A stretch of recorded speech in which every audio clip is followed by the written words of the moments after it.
Hello and welcome to our live news update. I'm Olugbenga George. The headlines. Buhari sends message to Nigerians, Peter Obi, Atiku in Easter. Yunusa Tanko reveals targets of Labour Party crisis. On foreign scene, China's Xi woos France to counter US with lavish treatment of Macron. And in sport, Rivers United likely to play quarterfinals in Port Harcourt.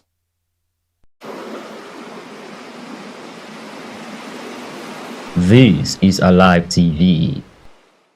Now the news in detail. As Christians commemorate the death and resurrection of Jesus Christ, President Muhammadu Buhari has urged Nigerians and candidates of various political parties dissatisfied with the just concluded elections to wait patiently and allow legal system to run its course.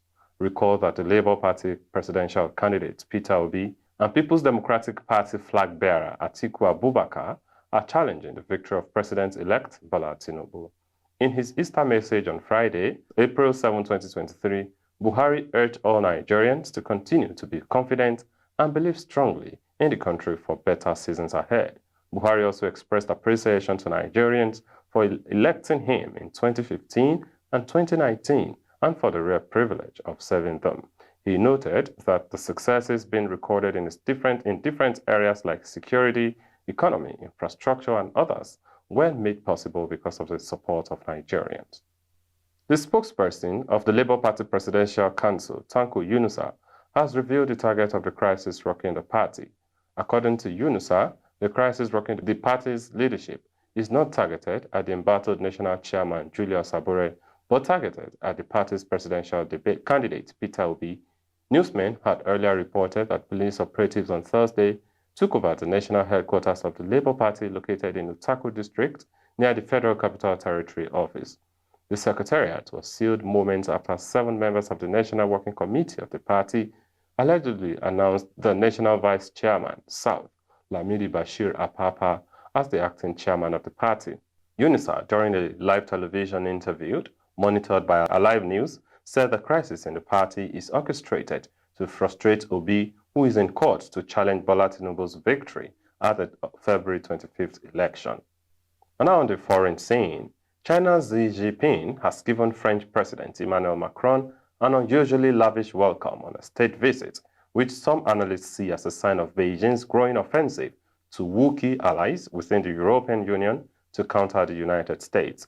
The two leaders visited South China together on Friday, where Macron was due to drink Chinese tea with Xi in a former residence of his father in the city of Guangzhou, capital of the economic and manufacturing powerhouse of Guangdong province.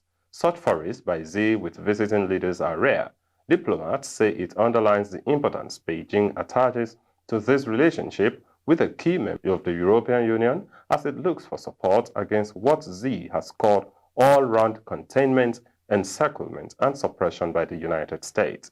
Macron traveled to China with European Commission Chief Ursula von der Leyen, both pressuring China on Ukraine, but failing to wrest any public shift in position from Xi. Still, Macron was given the full red carpet treatment. Von der Leyen, who described China as repressive in a critical speech before her trip, caught a sometimes fallen figure in Beijing with a low-key greeting at the airport and not being invited to some state functions with Xi and Macron.